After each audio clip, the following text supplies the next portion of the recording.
J'exhorte Corneille Nangaa à déposer les armes, à faire prévaloir l'intérêt supérieur de la nation, en pensant à l'intégrité de notre territoire national et surtout à reconnaître les droits inaliénables à la vie de ses frères et sœurs. Ils ont un arrangement compromis à l'Africaine en 2018. Fayoulou a gagné l'élection. Batie Fayoulou Pembeni, Bana Goma, Bana Beni, Bana Butembo, Bana Bunagana, Bana Kisangani, Bana Bandaka Boyende Lisala, Bana Kikwit, Bana Cataracte, Yamatadi, Bana Lodja. Le voilà l'élection en 2018. Tozana 2025. Tozana 2025. Président Epenge doit protéger Bisso. Bitumana Est, Batouba Koufa. Bango Babosani volontaire à peu près trouver arrangement à Bango. Yango Bozo Senga dialogue alors. Non, Yango Bozo Senga dialogue pour que le Lobo Kabola poste pour pouvoir na Tshisekedi. Kambuyenga te. Histoire et Ali Boussole. J'en appelle à Joseph Kabila afin qu'il se remémore tout ce que le Congo lui a donné et qu'il s'engage résolument en faveur de la paix. J'invite Félix Tshisekedi à mesurer l'ampleur du désastre qui accable notre pays et à soutenir sans réserve l'initiative des évêques de la Senko et des pasteurs des l'ECC. Mais le seul président de la République est élu de ce pays. Depuis 2018, il dit Lelo. À part Kassavoubou. Mais 2023, il y a une élection. À part Kassavoubou, le mandat est ici, la raté. À part Kassavoubou, na 60. Ouazaki est élu na second degré, na majorité à Lumumba. Mobutu n'a jamais organisé l'élection démocratique. Ce qui s'est passé sous Kabila, c'était de la mascarade. Après Kassavoubou, le deuxième président élu, légitimement élu par le peuple, c'est Martin Fayoulou. Donc, Azali. On a 2018. Mais le mandat 2018, c'est là déjà. Donc, on a un deuxième mandat. Il y a un président Tilelo. Azali n'a légitimité. Tilelo. Tant que le peuple n'a pas connu, nous soutenu. Et bon, l'élection de tout ça en 2023. Mais on est à l'élection. On a donc, la Mouka. Martin Fayoulou est président de le seul président du Congo qui a la légitimité du peuple. La légitimité de l'eau. Légitimité à l'Énine. Bondimi à Bokonzi. Mobokoana, peuple à Ponio, Andimé Yo, à Pessio Mukakoswa. Attends, on a l'élection de 2028. Donc, moto peut pas penser que Mukakoswa est Fayoulou. Félix a tiré Mukakoswa. Ni en 2018, ni en 2023. Donc, Félix a mais moto, quand on a parlé de la nation Tshisekedi, moto, on a décidé de Tshisekedi, moto, Azobunda pour Bitumbe, c'est la Tshisekedi, moto, Azopenga na dialogue, Boya. Tu peux un dialogue et pas dans Tshisekedi. Voilà, tout ça évolue. Il faut faire la part des choses. Pouvoir qui avait prêté serment dans l'immédiat pendant Kabila a géré Congo. Pour nous faire ça na bana Congo. Pour te dire faire ça. Pouvoir tina nango ya lini mituna no pina ni pouvoir. Il ne peut savoir qui pouvoir te. Là kende ki na kinga kati butu. Au moins sikao. Au moins conséquences. Mais tu as une élection non? Tu as une élection 2020. Non, au moins conséquences. Conséquences c'est. Mais surtout nous tout comika ba Paris foot. Winner. Tu as winner. Basoda va kobeta winner. Même mutako sa banque comme longa banque pour le foot que kita. Akobeta winner. Oh. Jouer ya vite to ya imana longo na stade akobeta winner parce que nos vies sont c'est un calvaire. Tout est papa, si on met dans la société Géona à Paris et comme le cola emploi et le bosseur à Congolais, il y a bateau. Voilà. C'est toi qui Koufa. Alors, tant il y a silence et Sili, Joseph Kabila est déterminé parce que pour lui, le temps du silence est passé. Il est temps de parler, il est temps de travailler pour le pays. Il est temps, Joseph Kabila, de retour dans la scène politique. Bolanda qui bande quoi, PPRDP, Baloba qui était Joseph Kabila, Balotate, Azongi, Namasolo, 2028, les Koya, Toebite et Kosuka Negnini. Tolobi, Tozo Fungola, Front Populaire. Toza na front médiatique, front judiciaire, front militaire, front diplomatique, front économique, Tobakisa qui front spirituel. Siko Tobakisa front populaire. Congolais nyon ceci kazali, il faut atelema. Oezali kama mabele nenge tolobaka. Soki biso to telemini mabele lelote, bana na biso tokopesa bango exemple nini bolandi makambo ministre Santa Lobi réponse au tokoki kopesa na banguna eza réponse ya lisanga eza réponse ya unité tokobunda bitumboyo na ba micro na ba stylo tokobunda ngo na nyonso yo tozali nango pe yango nde kosala ke ba mapinga na biso bamona ke biso nyonso tozana sima na bango. Tu as l'impression que na Kinshasa ya na bato mosusu bakanisa ete bo guerre ya limusika bako continuer kozaba ministre awa soko tali muyaya mwa petit poste na ye ya ministre ya porte-parole wana alinga garder yango alobaka toka azwaka mwa salaire na ye muyaya kola mukaza na climatiseur 12 heures na climatiseur 17 heures na climatiseur 20 heures na climatiseur. Muyaya doit savoir qu'il y a plus de 2 millions de Congolais na non Kivu Sud Kivu Pénaituri. Maintenant, on parle même plus de 5 millions. Mais actuellement, rien qu'autour de Goma, plus d'1 million. Au Barola, Libanda. Moi, Nanzoto Nabango. Mbula, Nanzoto Nabango. Malili, Nanzoto Nabango. Pendant que Mouya a climatisé, Lobaka. Le Sengo, il y a papa Sentinelle. Dengue to mesana parce que contrat au signé la population. Contrat au signé la population. Ezali ko beta masolo ya mboka. Koloba vérité na ezali ko leka na mboka. Ko sala ba analyse objective, impartiale, peut naître parce que il fallait biloko wana ezala na objectivité pour que population alia bilei ekoki. Voilà bande ko balandi. Yango bomoni papa Sentinelle de ko Flavien Roussa qui azala kana bido toujours elongo pona ko beta masolo na pesi mbote na ba oyanga pe na ba obalinga nga te bozola na ngai de partout bozola na biso depuis ville province ya Kinshasa na République démocratique du Congo na pesi ba congolais nyoso na pesi ba ndeko nyoso na pesi ba oyo balinga nga te kasi ba consomaka pour être vérité ezalaka moko. Voilà bande ko balandi vous allez ebele beaucoup na biso parti à BRT Africa nous émettons depuis la ville-province de Kinshasa, en République démocratique du Congo. Pe na ba oyo balandaka papa Sentinelle na ba plateforme ya ba réseaux sociaux ezala na TikTok tokundola TV ezala na YouTube chaîne abiso tokundola TV ezala na page Facebook tokundola TV officielle. Donc vous allez belé parce que rendez-vous na bino bo mesana na papa Sentinelle kokundola masolo ya mboka tokobeta 7 na maleka kilobito banano na drame na explosion meurtrière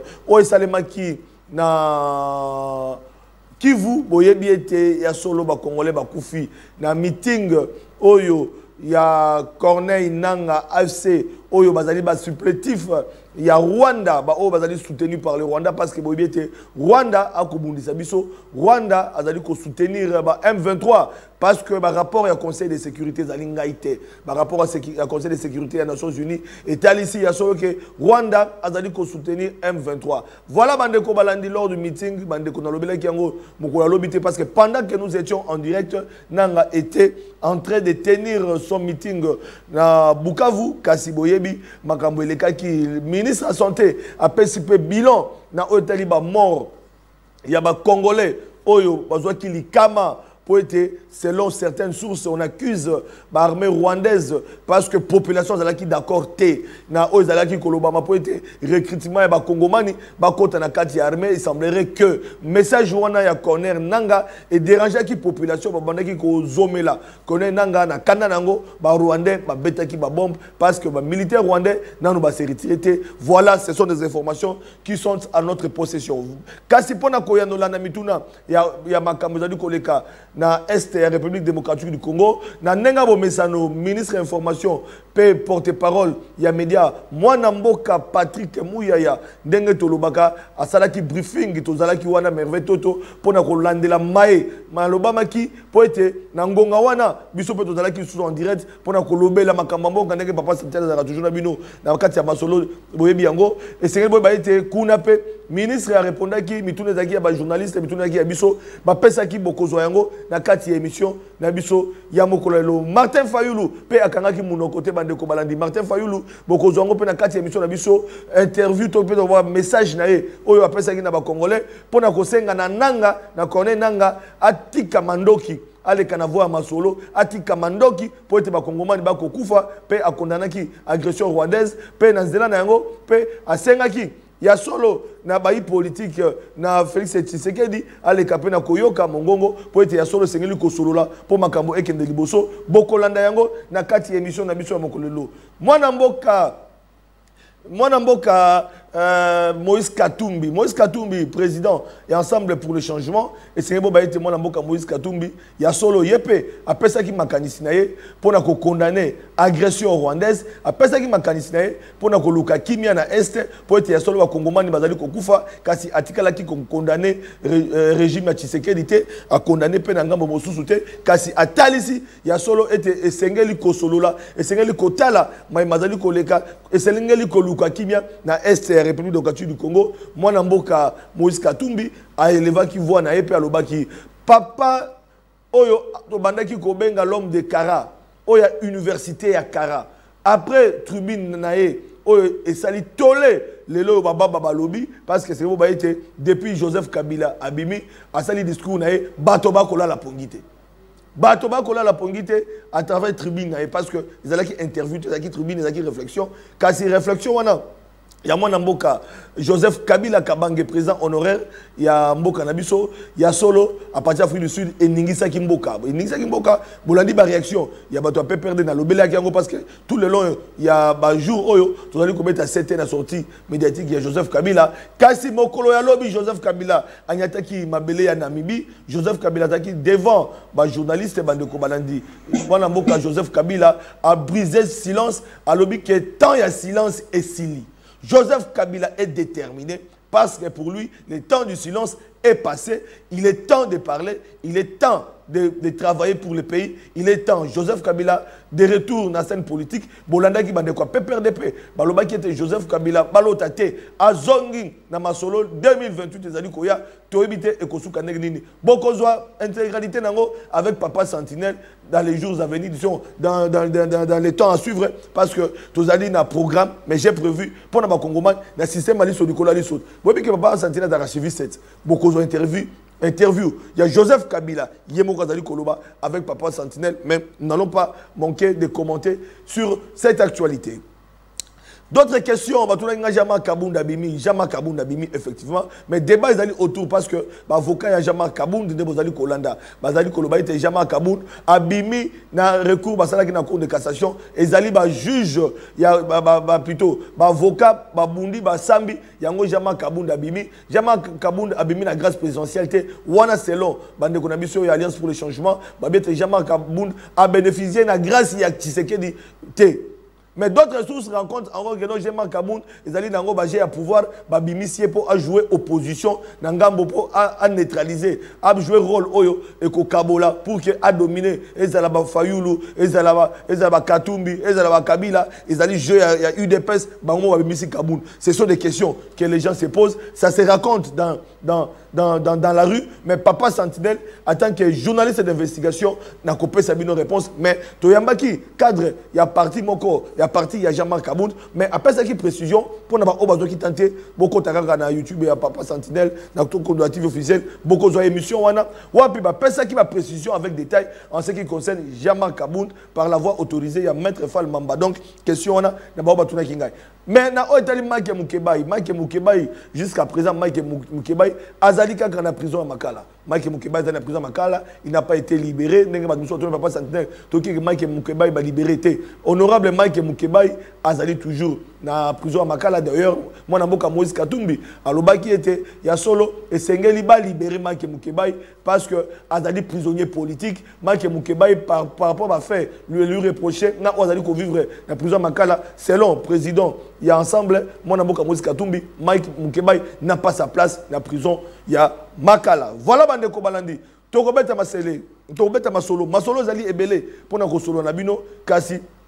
Ndenge na ebisaki bino ite makamba koloba ezali ebele ya moto kende na interview ya mwana mboka Martin Fayoulou oyo apesaki position na ye par rapport à la situation de l'air mais na kolinga to bandana no na oyo lekaki na est à travers briefing oyo et ça les manki parce que tout qui wana na ba question linga la peine na réalisation na biso po boyo ka que pense mwana mboka ministre a répondu à la question de journaliste devant porte-parole Nabiso Monamoka Patrick Mouyaya TV Zaradote Bolanda. En tout cas, tu as la bango na bisoté. On a pensa tu la bangoté. En tant que pédiatre, quand je vois qu'on peut tuer un bébé, quand je vois qu'on peut massacrer une maman enceinte, je dis tu la bango et le côté. Il faut toter les mabisonions sur mutuna mutu na isika na ye. En tout cas, biso na santé, tozo belé la boya côté les mabope sa makila, tout ça isa bande kona biso. Mais makambo belé zoya, oyo na kolo bapenza mobilisation toti que la bango ata espace mukete. Je pense que bango moko ba moni que les agi ba kanisa que c'est facile, mais la moni que ba bande comprendre que oyo penza pona ngai. En tout cas, on a les ministres de la santé, ils ont le bataille, ils ont gagné pour n'engager les habitants de Kagame. Torosi lisango cette fois-ci. Yango bino bapandi sango. Na cadre ya musala parce qu'avant boza bapandi sango boza ba congolais. Tolobi tozo fungola front populaire. Toza na front médiatique, front judiciaire, front militaire, front diplomatique, front économique, tobakisa ki front spirituel. Siko toba qui sa front populaire. Congolais nyon ceci kazali, il faut atelema. O ezali kamba mabele ndenge tolobaka. Soki biso to telemini mabele lelote, bana na biso to kopesa bango exemple nini. Bolandi makambo au ministre Santa Lobi, réponse au toroki kopesa na banguna, eza réponse ya lisanga, eza réponse ya unité. Tokobunda bitumboyo na ba micro, na ba stylo. Tokobundango na nyonso yo tozali nango pe yango nde kosala ke ba mapinga na biso bamona ke biso nyonso tozana sima na bango pe président de la république akomona ke peuple evotaki ye parce que zomona eza nelo moko tozolo ba mingi te tokofungwa makala mingi te na ndenga sérieux donc bitumbo ndenge batwana intention na bango eza balobi bon tokoisa président Félix Antoine Tshisekedi na bandoto bazanango siko bo imaginer que lelo tokomana processus moko yo ba institution za lisute. Donc nous salons union surtout sala pour na ko réunifier Congo depuis ba guerre au ba Rwanda ba banda na 97 ti lelo tokomi na 2025 tozobeta masolo gratuité tozobeta masolo ya gratuité de l'enseignement tozobeta masolo couverture santé universelle bango boule la bango ezake nyonso yo ti to saliti lelo ekweya.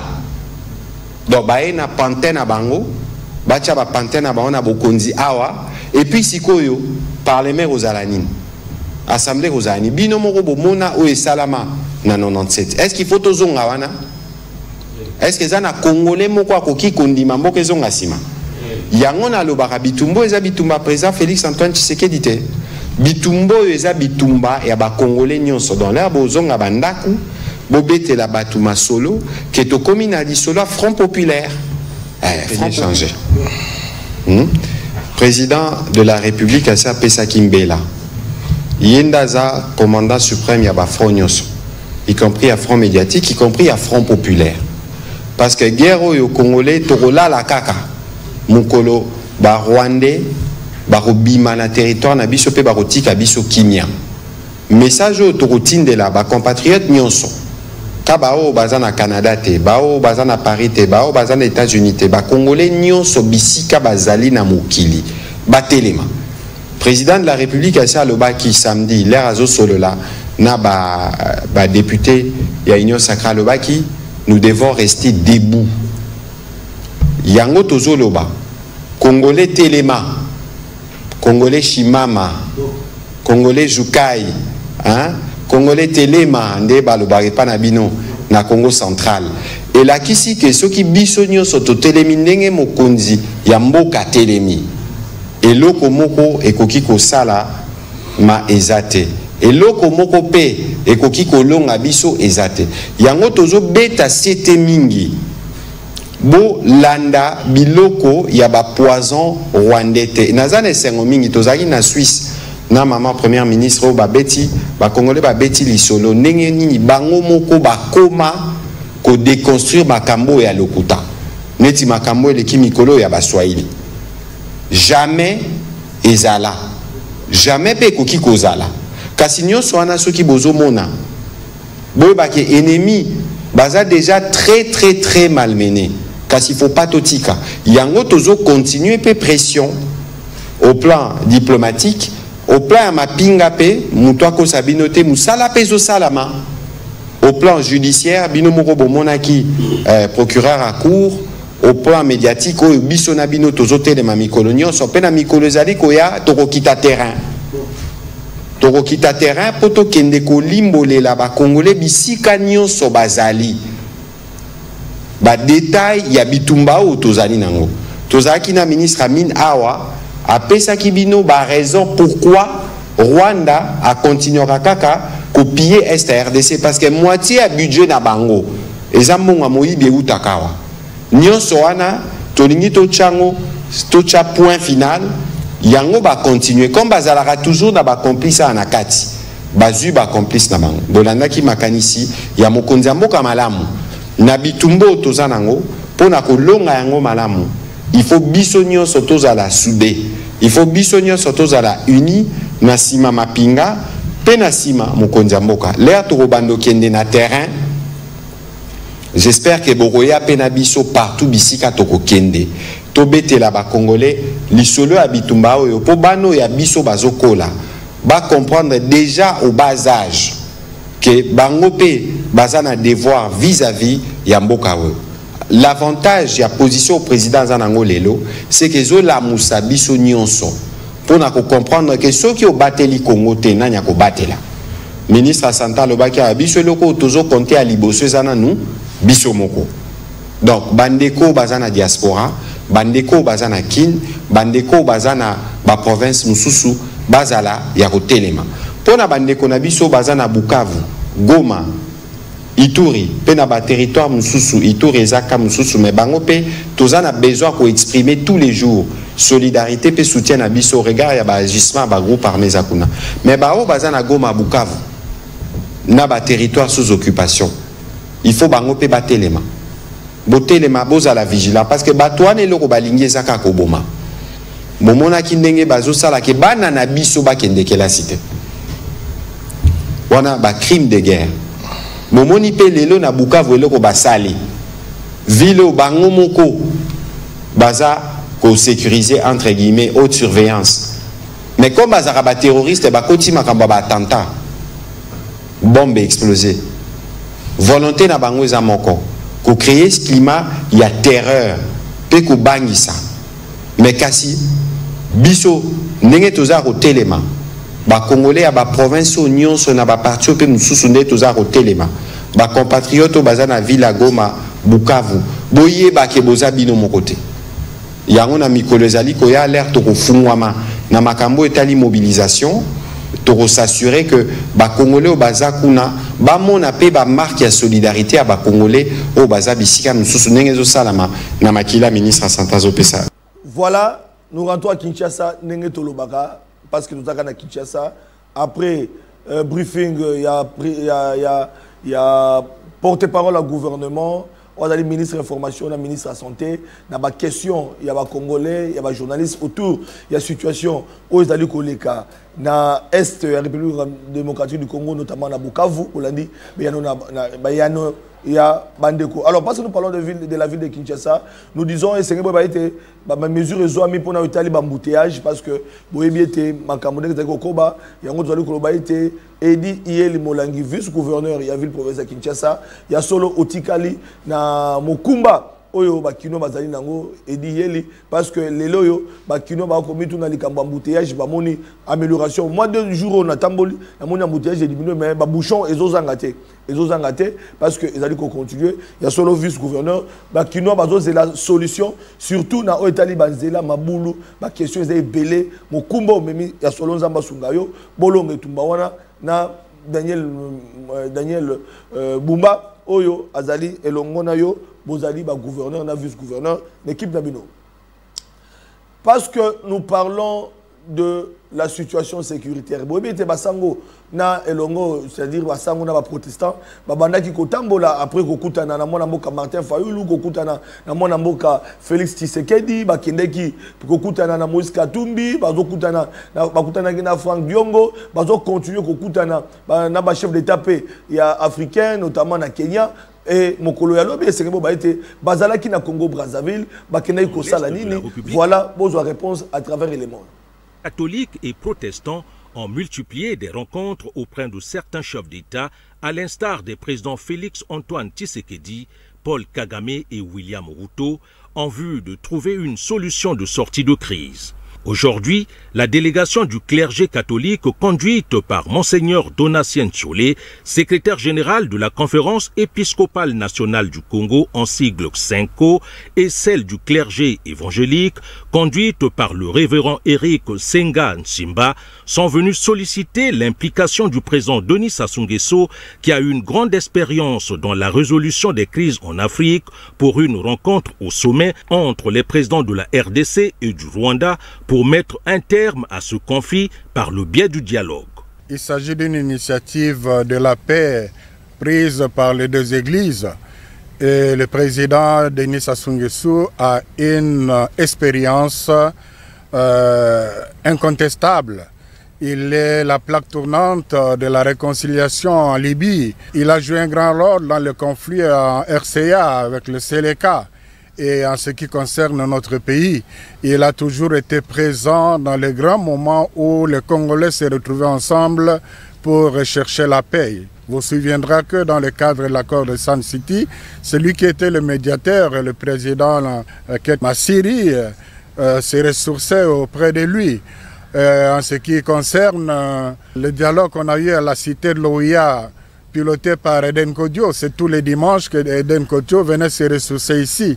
Donc c'est une grande référence pour notre pays et nous sommes venus justement demander son implication pour qu'il nous accompagne dans l'exécution de cette initiative que nous lui avons expliquée. Et il a trouvé l'initiative très louable. Et il a donné des sages conseils qui intéressera qui de droit et vraiment c'est la sagesse que nous avons tirée ici. Notre étape ici à Brazzaville consacre justement la nécessité que nous accordons au vivre ensemble en tant que valeur fondamentale puisque la question ou le problème qui sévissent au Congo ne touche pas que les Congolais. Vous savez que nous partageons les frontières, nous partageons également des communautés qui sont d'un côté et de l'autre. Et c'est tout à fait normal que lorsque les deux processus de Luanda et de Nairobi sont aujourd'hui fusionnés, que nous regardions également au cœur de l'Afrique centrale. Et donc, c'est ce qui nous a conduit ici à Brazzaville pour attendre l'implication personnelle du président Denis Sassou Nguesso. Nous avons ici été enrichis, nous avons été bénis parce que nous avons suivi de sages conseils et nous estimons qu'à notre retour, nous pouvons beaucoup contribuer avec ces éléments de sagesse. Somme toute, les représentants des églises catholiques et protestantes de la RDC quittent Brazzaville avec l'espoir de bénéficier du plein soutien du président de la République du Congo, Denis Sassou Nguesso. De retour sur le plateau, Bandeko Balandi, parce qu'on doit parler des questions essentielles au sommaire de l'émission, toujours la crise à l'est de la République démocratique du Congo. Est-ce que nous devons rester dans les débats, il y a une opinion, ou bien nous devons chercher des solutions à la crise qui sévit dans l'est de la République démocratique du Congo. Alors sur ce plateau, invité spécial, plateau spécial, avec Prince Epenge, Oyazali, président national de ADD Congo, et c'est que vous avez été parti politique au Botama Kala. Il y a un parti politique Ebele. Ebele, il y a un agrément. Il y a un agrément. Kaka Awa, en 2019 ou 2020, mais Prince Epenge a un agrément. Banda Kala, il y a Chaloupa, paix à son âme, Chaloupa des raisons mémoire, président Chaloupa était le président il y a parti politique oyo lelo mwana mboka Prince Epenge Akitani et na cadre Lamuka il est communicateur porte-parole il y a Lamuka oyo ezali ko kamama na mwana mboka Martin Fayulu oyo bokozwa message nae oyo adressaki na population na ba congolais pona kolobela likambo zali koleka na est ya République démocratique du Congo pe kopesa makanisi nae na mwana mboka Félix Tshilombo par rapport à la situation ya gestion ya mboka TVZ radio te mwana mboka Prince Epenge mbote pe boye madame Mbote Ndeko Flavien Mbote pe na balandi banso ya émission na o monene to kundola émission pe akala je crois que ngamoko na ali parmi ba fallo ya émission depuis plus de 15 ans maintenant et bravo pour la longévité. Merci pour l'invitation. Mon amboka Prince Epenge, vous avez été victime. Mon amboka Prince Epenge a subi des menaces de mort. Il y a eu un point de presse. D'ailleurs, on a Alexandre pendant 2 jours. On a plutôt le président Senga. Il a passé un message. Il y a indignation. Pe Kosenga na Cour pénale internationale. Bah c'est saisir na dossier, na ba question. Il y a ba vous allez kobenga force du progrès. Est-ce que c'est vrai que Prince Epenge a été sous menace? Oui, mais pas que Prince Epenge. C'est intégrité physique. Il y a des membres de l'Ingomba ya Dede Congo qui est menacé. Il y a intégrité physique. Il y a bana nyos ya quartier Kingabwa, bana nyos ya limité de qui menacé. Pour faire coup ADD Congo, l'Ingomba na biso ya politique, action pour la démocratie et le développement au Congo. To Zouaki depuis presque maintenant une année. On a tourné mon coup, il y a implantation à partir de ça. Les mois passés, les 2 mois passés, tu as qui na Selembao, tu as qui na Njili. Après Njili, donc il fallait ça la matinée na Kingabwa, les 23 au le Canada dimanche. Donc comment qui mon candidat conformément à l'article 26 de la Constitution, donc comment qui mon candidat na donc deuxième candidat gouverneur, tu réservé copie na ministre intérieur, tu équipé copie na bourgmestre à limité pour te biso to ali ba légaliste. Malgré que tu yebete boka oyo et ali na ba parti politique comme sur ça ka activité sans Kokom. Nous avions écrit, ADD Congo avait écrit à travers son secrétaire général, le docteur David Ekamba, et mon collègue le 23 et Komaki, Bana Nyos à Kingabo se converger qui vers la salle Yoyo. À Kingabo, ici, il fallait tout ça la matinée politique Nabiso. Maintenant, il y a 2 objectifs. Il y a installé un nouveau comité à la fédération à Mouamba de Congo. À la personne Ernest Makanissi. Président fédéral peut pas jouer na ba Céline Nabiso na peut pas section objectif famille balé à matinée il y a le dimanche 23 février 2025 et là qui peut être soutenir initiative ya mailler l'initiative ya rassemblement au to bengi biso na la moka processus de Kinshasa to dialogue le lingue senko na SCC bazali ko kolamba yango so kansete so to lingi mboka na misolo na crise so ki to lingi vraiment ba congolais so toyo kana ba frustration ba kanda to yaki nango sila na table ronde ba nzambe ya église catholique na église ya SCC ba tchewana esike sengeli bisu ba zo solo yango wana so ki moto nga sa la proposition aya obeka na mesa wana ko sa proposition na ye moto nyoso eza wa sima ndoki eza wa na gouvernement eza wa na opposition armée opposition militaire politique et où il y a une frustration na mesa yowana yango siko tolobaki na kati ya meeting na biso ya ADD Congo na Kingabwa to ko benga peuple congolais en général pe bana Kisasa en particulier ba aider bazala autour ya église catholique na église SCC y compris ba église de réveil au baye hein lokola kulute di ba mapia ba beka kenza bango tout bazala autour ya ba église msuswana ensemble poto longa likambo oyo instabilité amboka style makete ko tangana est malheureusement to komaki na 14h salle commis pleine ngai fa kina banda caravane na 14e mari esikonga na koli na ba fanfa na plus de 300 personnes tokota Kingabwa na salle. Donc bana ba utaki partout na Kingabwa déjà bato qui plein ba mususu ba ko zelanga libande belé. Le moment où on a côté en zéla pour na kende salle force du progrès ba utaki ba plus de 80 éléments à force du progrès milice wana IDPS ba yena ba mbeli ba tramotina à sika. Bambeli ya sika bana wana ba voyou wana ba droguer bango ba menisi yango bangi bana bambeli ba koti na bana libanda bani ko buka nyos na sale yoyo ba plesi même na moto ngba tumba sale ya batu ba buki ba kiti baza ko kendeti na kati ba ko piller ba kiti ba ko nango nyos ba buki ba bandi ko zokisa batu auto zoluka prince penge pour y avoir que yana Kingabwa te ko critiquer Félix Tshisekedi. Donc il y a que tenir discours et ils ont tout saccagé, ils ont blessé tellement de gens que 24 membres de Congo blessés. Ba blessé principalement Nambeli na Mabanga. Ba vidéo yali. Ba blessé ba maman Belengue et tout ça. Et malheureusement police wana a point chaud à protéger population au contraire police a tiki bango basala. Donc alors, est-ce que ça valait la peine que l'AMUCA saisisse la Cour pénale internationale à travers Karim Ouattara Kinshasa?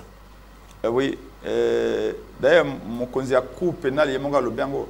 Abiba crime, ils ont sa rébellion. Ils ont crime, ils ont pouvoir. Nous surtout, il y a un crime. Je n'ai pas fini.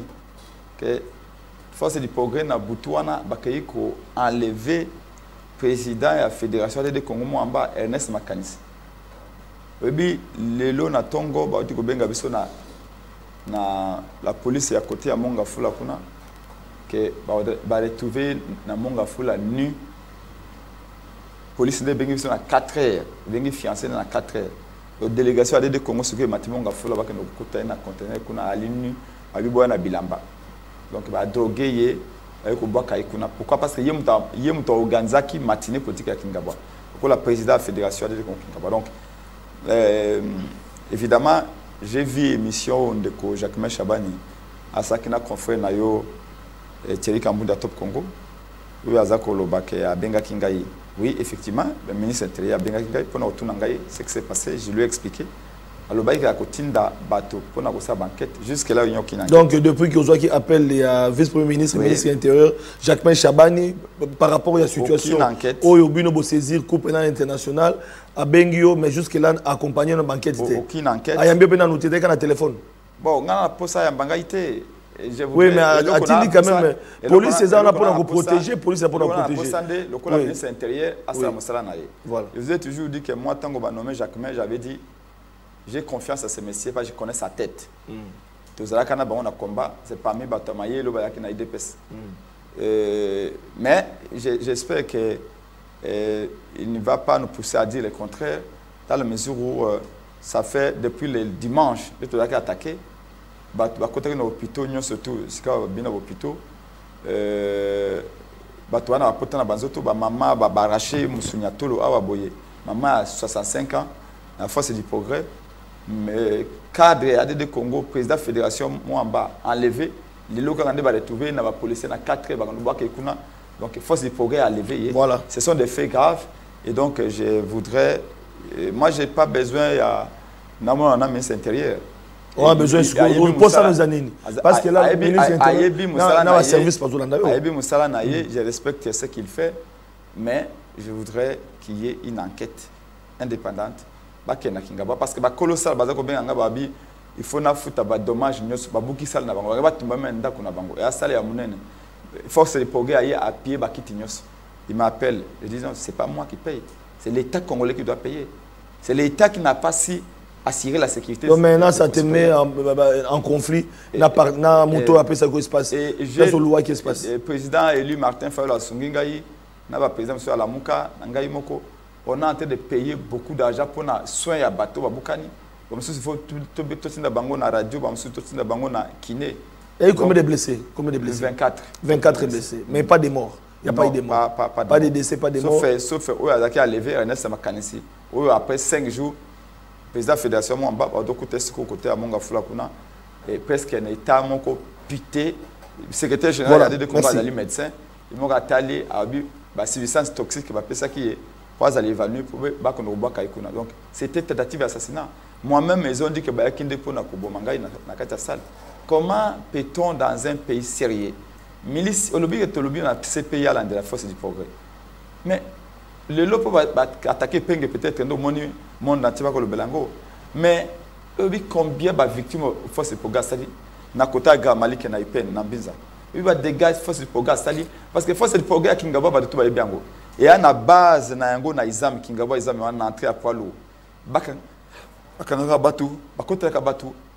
Est-ce que tu es là parce que on a peut-être un message européen ça na VPM et intérêt Jacquemin parce qu'on a assisté dans le procès à même il y a la force du progrès oyo ba comité qui ba bavure il y a eu des pèses la base que ils ont été arrêtés tout le monde qui avec le général Kilimbalimba alors Jacquemin essaie un peu d'expliquer pour dire que la force du progrès est-ce que Zakaka ba voyou il y a des pèses parce que chaque politicien sont dans la force du progrès na bango communément appelé force du progrès na batu na bango ba droga ka ba bavure est-ce que bah on est d'accord il y a eu des pèses ou bien voilà c'est ça le problème aussi avec le VPM et intérêt là qui peut pas drapeau IDPS il y avait des effigies et même se sont réclamés des IDPS que 10e bah le 10e riz bah le secrétaire général IDPS alors baki qui est pengari ko ça meeting na Kingabwa te botika été à ça meeting na Kingabwa on a critiqué chef de l'état c'est les forces du progrès même bah on est ba bisabino de bazako lo bandengwana ah d'accord basa obi ke basaka na fierté nyoso basa ngo au grand jour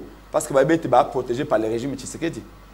Voyez-vous Obi Kabila peut avoir une violence mais violence naie abandé tisant na service de sécurité au yebani police et tout ça mais à force du progrès et ali structure ya kata IDPS n'est-ce que ça ko réprimer siko bato donc nous espérons qu'il y aura des enquêtes pour dénicher Batouana ceux qui avocat conseil à la Mouka avocat conseil à la Mouka maintenant comme Maïngue a saisi plainte na ba prévenance tozu kombo ya président responsable de force du progrès à Kingabwa to ba photo na groupe personne so abona kombo na nyoso tout mais to tigine so avocat na biso groupe avocat na biso à la Mouka maintenant comme Maïngue en tête bah aucun de déposer voilà laissons la justice faire son travail et copie moi qui a bureau à CPI à na Congo parce que force du progrès il faut la déclarer force moko terroriste c'est toi le terroriste voilà totiki nyonso na maboko justice na bangi ba meli masanga ba na alors mulangi bocha maman à 65 ans à saluer pour aller na meeting après Sepenge et ça croyez-moi là la tétino ba jeune on a fait tout démanteler bango non seulement à Kinshasa mais force du progrès par province et que ça va dégâts et les Congolais ba nyama à force du progrès on ne peut plus accepter ça trop c'est trop. Merci beaucoup président Yadé Congo mon amoka après Sepenge alors mon amoka Martin Fayulu président national et SID et coordonnateur à la Mouka Athéna qui un message lobby à l'endroit il y a des Congolais. Qu'est-ce qu'il a dit exactement? Et après c'est Penge à Koyanola à expliquer en la lingala parce que ça fait partie de l'actualité politique. Aussi il y a journée, il y a lobby nale l'Otolanda. Mes chers compatriotes, notre pays est en train d'être détruit sous nos yeux. Il est impératif d'agir sans tarder pour empêcher l'irréparable, à savoir la balkanisation du Congo, une menace imminente qui met en péril notre souveraineté. Nous n'avons plus d'autre alternative. Il est temps de sauver notre nation du spectre d'effondrement. Depuis le 30 juin 1960, notre pays n'a jamais affronté un défi aussi existentiel. La guerre qui ravage actuellement notre territoire menace l'unité de notre nation. Dans ces contextes d'extrême urgence, la cohésion nationale doit s'imposer comme notre priorité politique absolue. Chaque jour, nos villes, nos territoires, nos villages et nos provinces tombent sous le joug des agresseurs, tel un héritage laissé à l'abandon. Combien de morts faudra-t-il encore pour que nous prenions pleinement conscience de l'urgence d'unir nos forces, de transcender nos divergences et de trouver une solution pour préserver les 2 345 410 km² de notre territoire.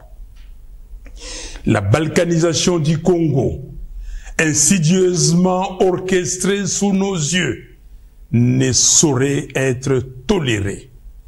C'est un projet ignoble, une profanation de l'héritage légué par Simon Kimbangu et Patrice Lumumba. Aujourd'hui, plus que jamais, il incombe à chaque Congolais d'assumer sa part des responsabilités dans la lutte pour la sauvegarde de notre pays. Cette guerre, ces souffrances, ces vies fauchées en grand nombre nous enjoignent à un profond changement d'attitude. Nous ne pouvons plus nous permettre l'inaction ni la complaisance. Il est de notre devoir de contrer ceux qui cherchent à diviser notre peuple et à nous précipiter vers notre propre perte. Face à l'ampleur du désastre, la division interne est un luxe que nous ne pouvons plus nous offrir. L'initiative congolo-congolaise, que nous qualifions de processus de Kinshasa, proposée par la CENCO et l'ECC, constitue une opportunité historique pour mettre fin à la guerre et reconstruire notre pays. Ce projet ne se limite pas à un simple appel à la paix. Il incarne une profonde refonte de notre approche politique, une véritable révolution dans notre manière de vivre ensemble. Je lance donc un appel ferme à tous les Congolais, quelles que soient leurs appartenances, à se rallier à cette dynamique de réconciliation et de cohésion nationale. L'heure est à la responsabilité individuelle et collective. Il est temps d'agir pour sauver notre pays. J'exhorte Corneille Nangaa à déposer les armes, à faire prévaloir l'intérêt supérieur de la nation, en pensant à l'intégrité de notre territoire national et surtout à reconnaître les droits inaliénables à la vie de ses frères et sœurs. J'en appelle à Joseph Kabila afin qu'il se remémore tout ce que le Congo lui a donné et qu'il s'engage résolument en faveur de la paix. J'invite Félix Tshisekedi à mesurer l'ampleur du désastre qui accable notre pays et à soutenir sans réserve l'initiative des évêques de la CENCO et des pasteurs de l'ECC. J'encourage enfin l'ensemble des responsables religieux à s'unir derrière ces processus salvateurs pour notre nation. C'est une catharsis. Mes chers compatriotes, il est impératif que nous agissions sans délai pour mettre un terme à la guerre, stopper les massacres des Congolais, en finir avec les déplacements forcés de nos concitoyens, restaurer l'intégrité de notre territoire et alléger les souffrances de notre peuple. Il est temps de replacer notre nation sur la voie du développement, du progrès et de la dignité. Que Dieu bénisse le Congo et son vaillant peuple. Je vous remercie. Voilà, de retour sur le plateau, il nous reste 10 minutes. Moi, Namboka Prince Penge, Toutou Kolanda, moi, Namboka Martin Fayoulou. Quel a été le message concret Oyo, Bino na niveau à la Mouka à travers l'adresse Oyo, Bolanga Kibo Bissaba Congolais? Mais ça est clair. Tolingi Batobati Kakokufa na Nord Kivu Sud Kivu Pays Turi. Tu as l'impression que na Kinshasa, il y a un sous bakanzete bo guerre yali musika. Bako continuer ko zaba ministre awa, soko tali muyaya. Muyaya moi petit poste na ya ministre ya porte-parole na alinga garder yango alobaka toka azwaka moi salaire na ye. Muyaya ko la mukaza na climatiseur, 12 heures na climatiseur, 17 heures na climatiseur, 20 heures na climatiseur. Mouyaya doit savoir qu'il y a plus de 2 millions de Congolais. Na non Kivu, Sud Kivu, Pénaituri. Maintenant, on parle même plus de 5 millions. Mais actuellement, rien qu'autour de Goma, plus d'1 million. Au Barola, Libanda. Moi, Nanzoto Nabango. Mbula, Nanzoto Nabango. Malili, Nanzoto Nabango. Pendant que Mouyaya a climatisé, Lobaka. Donc, il fait son travail en tant que ministre et média. Non, mais parce porte que parole au gouvernement. Non, vous savez, il faut apporter voix au gouvernement. On a l'impression qu'il y en a qui ne sont pas conscients de la gravité de la situation. Bisson à la Mouka, Mokonzi Mboka Solo Martin Fayulu qui est élu par le peuple en 2018. Nous sommes conscients.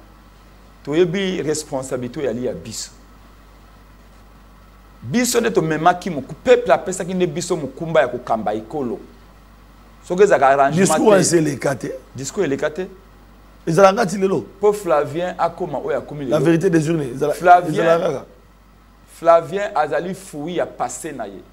C'est nos choix passés qui font de nous ce que nous sommes aujourd'hui. Ngai na le bête na la politique. Ngai na bandi qui est là, c'est ngai na polytechnique. Mais après le coin na lingaki politique a mingi na bino non, il faut na quelqu'un na science politique. La science du pouvoir. Donc, choix nanga il y a 10 ans, 15 ans, 20 ans, des salitanas d'aller.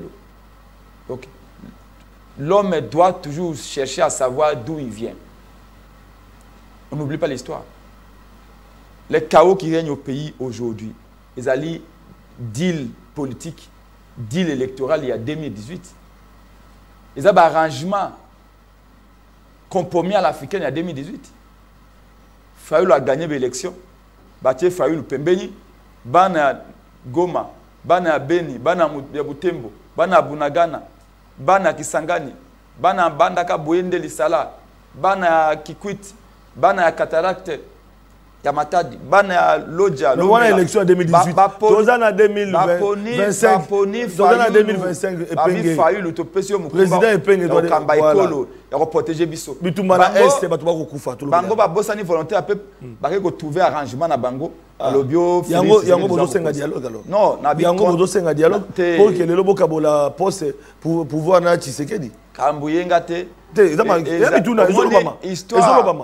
Histoire et Ali Boussol. Histoire et Ali Boussol, oui que permettre de se investigateur au Kenya. Na le 2018 ma bé Salamaki. Oui mais Bissou Lelo. Mais je ne m'accroche pas à 2018 parce que c'est le cas effectivement. Ah d'accord, tu évolues. Mais le passé tu utilisant le coup la prétexte c'était mais passé tu utilisant le coup la muinda. Ah d'accord. Oui ça et l'acceptation c'est que au Kenya.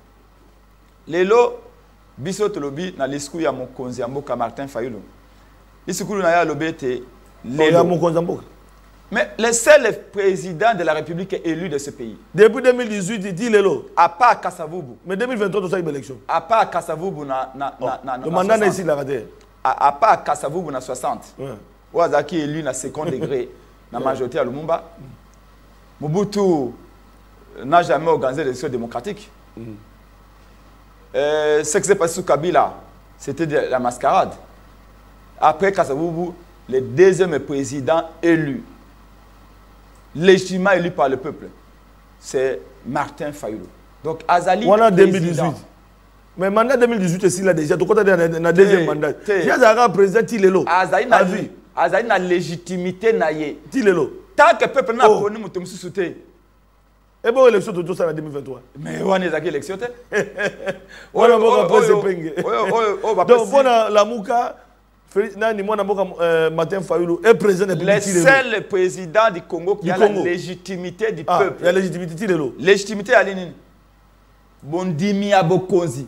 Mobokwana, peuple à Ponio, Andime Terio. Après ce mukako soye. Attends, on a l'élection de 2028. Donc moto peut pas penser que mukako soye obe Fayulu. Félix a tiré pour mukako soye. Ni na 2018 ni na 2023. Donc Félix a. Mais moto quand on a parlé de la nation Tshisekedi, moto on a décidé Tshisekedi, moto bunda azo bunda pour bitumbe si la Tshisekedi, moto azo benga na dialogue boya tu peux un dialogue et pas dans Tshisekedi. Voilà, il évoluer. Faut faire la part des choses. Tapis rouge, même Banabasi Basaka Miss. Attends, la peine tapis rouge. Moi, n'importe après donc c'est pas ça. Mon temps fait la tapis rouge. Moi, n'importe. C'est donc faire la tapis rouge. Dès que ça rébellion, tant on va botter sur le compte. Pouvoir biso pouvoir to pour na comme ma sécurité na mboka. Et puis vous me rappelez les sphinx illimités pouvoir qui avait prêté serment na limité pendant Kabila a géré pour na ko pesa misala na bana Congo pour te dire pesa misala pouvoir tina na ngo ya lini mituna no pina nya pouvoir ide pesa wela ki pouvoir te la kende ki na kinga kati butu omoni sikao omoni conséquence mais tu as une élection non tu as une élection 2020 non omoni conséquence c'est ils sont tenus de tout communiquer à Paris foot. Winner. Tu as winner. Bah cela va combien tu as winner. Bah même muta ko sa banque comme longa banque pour le foot que kita. A combien tu as winner. Oh. Joueur ya vite à toi ya imana longo na stade avec combien tu as winner parce que nos vies sont c'est un calvaire. Tout est papa, so on a la société ba Géona à Paris. Et comme le col emploi et le à Congolais, il y a bateau. Voilà. C'est que c'est toi qui est alors, laissez-moi terminer parce qu'on dévoile. Voilà, Le président Fayoulou a un discours, il y a un discours, il y a conscientisation. Il y a un discours, il y a rappel. Il y a un discours, il y a appel au patriotisme. Moi, je suis Joseph Kabila. Je suis au Kamba Kimboka pendant 18 ans.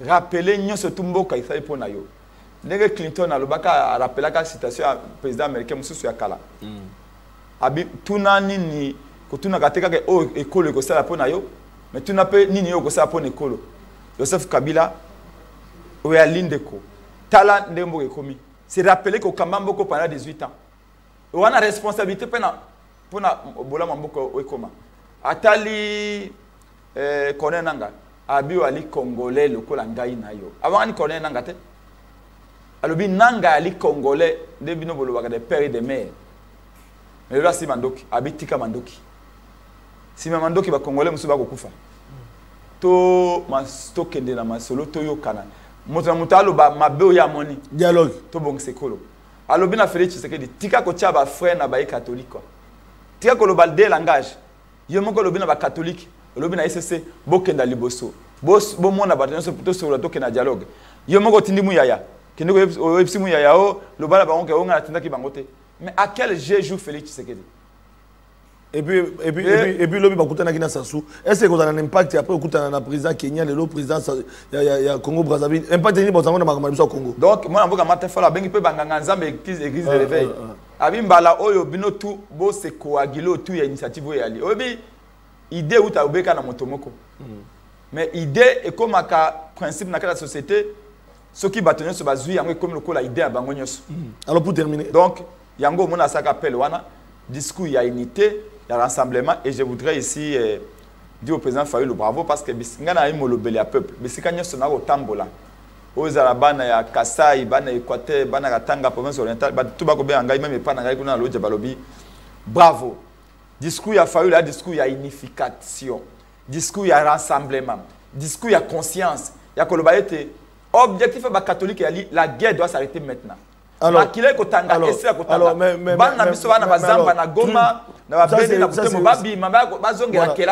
et donc la guerre doit s'arrêter maintenant. Mais